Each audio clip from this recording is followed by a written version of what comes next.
बेटा आज हम पुष्यभूति वंश की शुरुआत कर रहे हैं। पुष्यभूति वंश का परिचय इंट्रोडक्शन में है कि गुप्त साम्राज्य के बाद हमने देखा था कि उत्तरी भारत में फिर से क्या था, अराजकता का दौर आ गया था और संपूर्ण उत्तर भारत में जो छोटे छोटे राज्य विभाजित हो गया था और उधर क्या था, जो विदेशी आक्रमणकारी हैं, इससे देश की स्थिति और भी ज़्यादा ख़राब हो गई थी और जो छोटे छोटे राज्य अपनी प्रभुसत्ता स्थापित करने के लिए एक दूसरे के खिलाफ लड़ने लगे थे, षड्यंत्र करने लगे थे। विशेष रूप से हम बात करते हैं कि हूणों के आक्रमण से ना संपूर्ण उत्तर भारत को अराजकता की ओर सामना करना पड़ा और भारतीय राजनीति और समाज पर एक साथ चारों तरफ से कहते हैं ना आपकी घनघोर बादल मंडराने लगे। और इसी अंधकारमय स्थिति में हम बात कर रहे हैं हरियाणा के थानेसर में।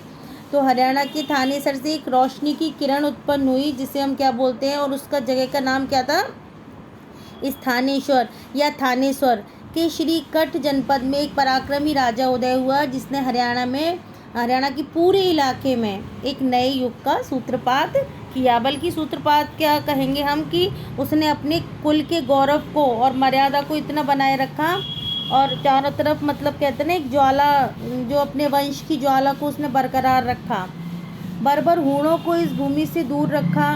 वह व्यक्ति था पुष्यभूति, जिसने हरियाणा के स्थानेश्वर में पुष्यभूति वंश की स्थापना की।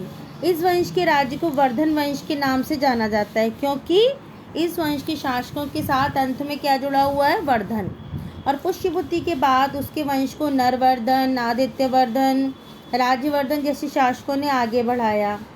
अगर इस वंश की स्थापना ने भारतीय इतिहास के उस खालिस्तान को भर दिया जिसका शिकार उस समय तत्कालीन परिस्थितियों में पूरा उत्तर भारत हो रहा था। और गुप्त शासकों के पतन के बाद उत्तर भारत में उभरने वाला यह सबसे बड़ा राज्य था। हम बात करते हैं वर्धन या पुष्यभूति वंश का सबसे महान, अनोखा, चमत्कारी शासक, तो वो कौन सा था, हर्षवर्धन था। उसने ही कहते हैं कि वर्धन राज्य पर 606 ईस्वी से लेके 647 तक शासन किया और उसने अपनी जो कहते हैं ना निरंतर विजयों से अपने वंश का नाम रोशन किया, आसमान की बुलंदियों तक पहुंचाया। उसने विजयश्री अभियानों ने हरियाणा क्षेत्र को उस समय की राजनीति का केंद्र बिंदु बना दिया। उसने अपनी राजधानी स्थानेश्वर मतलब थानेश्वर को पाटलिपुत्र जैसा गौरव प्रदान किया। हम कहेंगे कि इतना अतिशयोक्ति नहीं होगा कि वह एक महान योद्धा था, सेना नायक, विद्वान, कुशल प्रशासक। उसके अंदर सारी चारित्रिक विशेषताएं थीं उस समय की, अगर हम माने तो उस समय जितना भी समकालीन समय में किसी अन्य शासक के पास में इतनी सारी क्वालिटीज़ नहीं थी।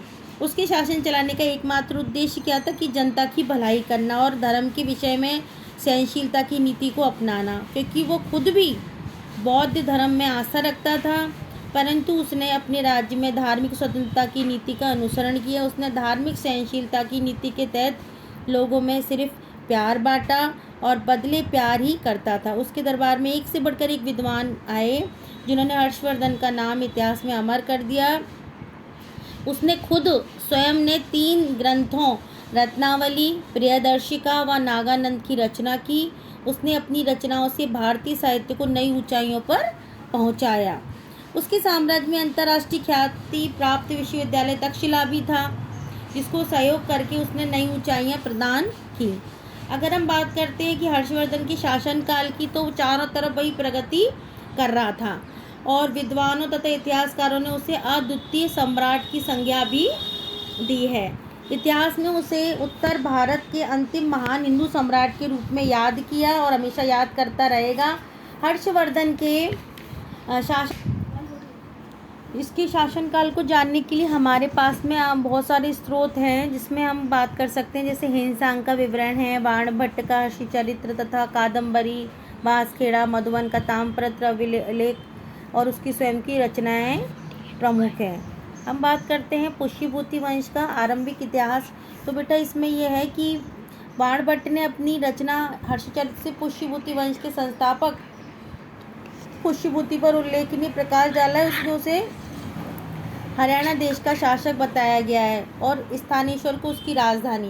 विद्वान मानते हैं कि जो पुष्यभूति क्षत्रिय वंश से संबंध रखता था, परंतु उसके विपरीत कुछ इतिहासकार मानते हैं कि वो वैश्य जाति से संबंध रखता था, मतलब सभी के अपने अलग अलग विचार थे। पुष्यभूति ने जिस वंश की स्थापना की वह भारतीय इतिहास में एक महत्वपूर्ण राजकीय वंश है और मौखरियों के बाद इस वंश ने भारतीय परिवेश में कन्नौज को उसी तरह महत्वपूर्ण बना दिया जैसा कि कभी पाटलिपुत्र में हुआ करता था। पुष्यभूति शिव का उपासक था और उसके गुरु का नाम भैरवाचार्य था। हर्ष के अभिलेख जैसे बांसखेड़ा, सोनीपत, मधुबन, नालंदा, मोर में पुष्यभूति का नाम नहीं है। इन अभिलेखों में हर्ष से पहले के 5 वर्धन शासक जैसे नरवर्धन, राज्यवर्धन, आदित्यवर्धन, प्रभाकर वर्धन और राज्यवर्धन द्वितीय के नाम दिए गए हैं। इनमें पुष्यभूति का नाम तो न होना आश्चर्यचकित करता है और हर्षवर्धन के अभिलेखों के अनुसार नरवर्धन इस वंश का पहला ऐतिहासिक राजा बना। हम बात करेंगे भाई प्रारंभिक 3 शासक, तो नरवर्धन, राज्यवर्धन प्रथम तथा आदित्यवर्धन इस वंश के प्रारंभिक 3 शासक थे। इन 3 शासकों ने महाराजा की उपाधि धारण की थी, जिससे संकेत हमें मिलता है कि शायद ये सामंत शासक रहे होंगे। फिर है प्रभाकर वर्धन। तो विद्वान और इतिहासकार के अनुसार जो प्रभाकर वर्धन इस वंश का पहला स्वतंत्र शासक था, ये वास्तव में थानेश्वर का पहला शक्तिशाली शासक था जिसने महाराजा धीराज और परम भट्टारक की उपाधि धारण की थी और उसके शासनकाल में चारों ओर उसकी पताका लहरा रही थी। प्रभाकर वर्धन 580 ईस्वी में गद्दी पर बैठा। इतिहासकार वाण के इस कथन पर ज़्यादा विश्वास नहीं होता हमें। जैसे उसने लिखा है कि वाण भट्ट ने अपनी रचना हर्ष चरित्र में प्रभाकर वर्धन के बारे में लिखा है कि वह हूण रूप, हिरण के लिए सिंह, सिंधु राज के लिए ज्वर, गांधार राज रूपी सुगंध, हाथी के लिए महामारी, गुर्जर देश की निंद्रा को भंग करने वाला, लाटों की पटुता का अपहरण करने वाला और मालवा देश की लता रूपी लक्ष्मी की शोभा को नष्ट करने वाला पशु था। परंतु वास्तविकता यही है कि उसके समय में उसका थानेश्वर तक ही सीमित रहा। जो भी राज्य था ना, वह सूर्य का उपासक था तथा हर्ष चरित्र में वर्णन के अनुसार उसे सूर्य की कृपा से 3 संतान राज्यवर्धन, हर्षवर्धन और राज्यश्री प्राप्त हुई थी। उसने अपनी पुत्री राज्यश्री का जो विवाह है वो मौखरी राजा ग्रहवर्मन के साथ में किया था। 605 में प्रभाकर वर्धन की मृत्यु हो गई। 3rd नंबर पर हम बात करते हैं राज्यवर्धन द्वितीय की। तो राज्यवर्धन प्रभाकर वर्धन का बड़ा पुत्र था जो अपने पिता की मृत्यु के बाद में 605 ईस्वी में थानेश्वर की गद्दी पर बैठा।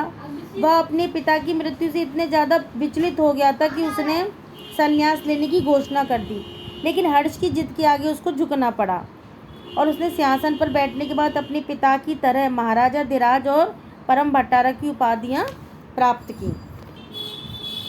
अभी राज्यवर्धन के राज्याभिषेक की मेहंदी सूखी भी नहीं थी कि उसे समाचार मिला कि मालवा के राजा देवगुप्त और गौड़ के शासक शशांक ने मिलकर उसके बहनोई ग्रहवर्मन की हत्या कर दी। इससे ज़्यादा दुखद समाचार यह था कि उसकी बहन राजश्री को पकड़कर कारावास में डाल दिया गया था।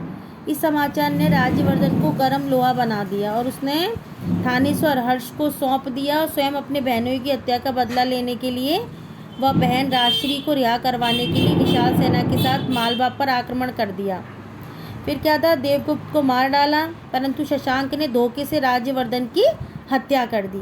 इस प्रकार वर्धन वंश पर चारों तरफ से संकट के बादल मंडराने लगे, परंतु कहावत है कि सोना तप कर ही कुंदन बनता है। तो इस संकट का समाधान तथा पूरे वंश का भविष्य अभी तक उसके बीच में ही था, वह था हर्षवर्धन। यदि हम बात करें हर्षवर्धन की, तो हर्षवर्धन प्रभाकर वर्धन का छोटा बेटा और राज्यवर्धन का छोटा भाई था। हर्षवर्धन का जन्म लगभग 590 में हुआ था। उसकी माता यशोमती थी। उसने बाल्यकाल से विलक्षण प्रतिमा थी। लोग उसको सूर्य का प्रताप देखते थे और उसका जो बाल्यकाल है ना, भांडी मामा का बेटा था उसका, कुमारगुप्त व माधवगुप्त मालवराज महासेन के पुत्र के साथ बीता था। हर्ष को बचपन से ही क्या था, अस्त्र शस्त्र की शिक्षा का दी गई थी। उसका शौक था। कम आयु में, मतलब कहते ना, उसको खेलने की उम्र में उसको ये सारी चीज़ें आ गई थी। कम आयु में उसने विभिन्न प्रकार के शस्त्र चलाने सीख लिए थे। बाणभट्ट ने अपने ग्रंथ हर्ष चरित्र में उसकी शिक्षा दीक्षा के बारे में बात करी है कि दिन प्रतिदिन शस्त्राभ्यास के चिन्हों से उसके हाथ काले पड़ गए, मानो वे समस्त राजाओं के प्रताप की अग्नि को शांत करने में मलिन हो गए थे। युद्ध की शिक्षा के साथ उसे दूसरी विद्या, साहित्य, ललित कलाओं की भी शिक्षा मिली तथा अवश्य ही उसने सभी में पर्याप्त योग्यता हासिल कर ली होगी, क्योंकि बाद में वह एक प्रसिद्ध लेखक बना था। हम ये कह सकते हैं मतलब कि इतनी छोटी सी उम्र में उसके साथ कितना बड़ा धोखा हो गया, और उसकी बहन थी वो विधवा हो गई, उसका बड़ा भाई वो मारा गया, उसका पिता भी मारा गया। तो इन सारी चीज़ों के बाद भी उसने अपने आप को संभाला और राज्य को चलाया। तो 605 ईस्वी की परिस्थितियां वर्धन परिवार और वंश के लिए बहुत भयानक थी, और जिस दिन उसके पिता की मृत्यु हुई थी उस दिन मालवा के शासक देवगुप्त ने उसके बहनोई गृहवर्मन की हत्या कर दी थी। उसकी बहन राजश्री को बंदी बना लिया। उसी रोज उसका बड़ा भाई राज्यवर्धन उससे बदला लेने के लिए कन्नौज भी निकल पड़ा था। उसके बाद मालवा के शासक देवगुप्त को मार डाला, परंतु गौड़ जो शासक था ना शशांक ने उसको धोखे से उसका कत्ल कर दिया। तो इतनी विकट परिस्थितियों में राज दरबारियों के परामर्श से उसने 606 में हर्षवर्धन को थानेश्वर का शासक बनाया गया, परंतु हर्षवर्धन सिंहासन ग्रहण करने के लिए तैयार नहीं था, क्योंकि उसके सामने भी ऐसी परिस्थितियां थी। लेकिन वहां के सेनापति ने उसको सिंहासन स्वीकार करने के लिए मना लिया। कैसे? क्योंकि भाई कोई ना कोई तो बैठता है ना गद्दी पे। तो हम बात करेंगे कि हर्ष चरित्र में वर्णन के अनुसार वहाँ का जो सेनापति सेनाथ ने निम्न प्रकार से हर्ष को संबोधित किया है। कायरोचित शोक का परित्याग कर राजकीय गौरव को, जो अपना पैतृक अधिकार है, उसी प्रकार से ग्रहण कीजिए जैसे सिंह मृग शावक को ग्रहण कर लेता है। चूंकि राजा की मृत्यु हो चुकी है और राज्यवर्धन ने दुष्ट गौड़राज रूपी सर्प के डसने से अपने प्राण भी त्याग दिए थे, अतः इस घोर विषय में पृथ्वी का भार ग्रहण करने के लिए आप ही अकेले शेषनाग हैं। मतलब आप देखिए कि शासक बनने के बाद ना उसके सामने दो गंभीर चुनौतियां थी। एक तो ये थी कि उसे गौड़ शासक शशांक को मारना था और अपने भाई की हत्या, और जो बहन थी ना उसकी राज्यश्री के अपमान का क्या करना था, बदला लेना था। दूसरा क्या था कि उसके सामने दूसरी समस्या क्या थी, क्योंकि उसकी बहन कारावार से निकलकर विंध्याचल के जंगलों में सती होने के लिए चली गई थी। अब उसे भी उसको ढूंढना था। उसके ऊपर बेटा दो जिम्मेदारियां आ गई थी। अपनी सेना को भांडी के नेतृत्व में देकर वह अपने विश्वासपात्र सामंतों के साथ अपनी बहन को खोजने के लिए निकल पड़ा। उसने सही समय पे पहुंचकर अपनी बहन को सती होने से बचा लिया, और राज्यश्री ने अपने भाई और कन्नौज के मंत्रियों के आग्रह पर कन्नौज का सिंहासन स्वीकार कर लिया। इससे कन्नौज व थानेश्वर के साथ होने से मतलब आपस में मिक्स कर दिए थे दोनों, क्योंकि दोनों के प्रति जिम्मेदारी हो गई थी ना उसकी। तो हर्ष की राजनीतिक व सैनिक शक्ति काफ़ी बढ़ गई थी।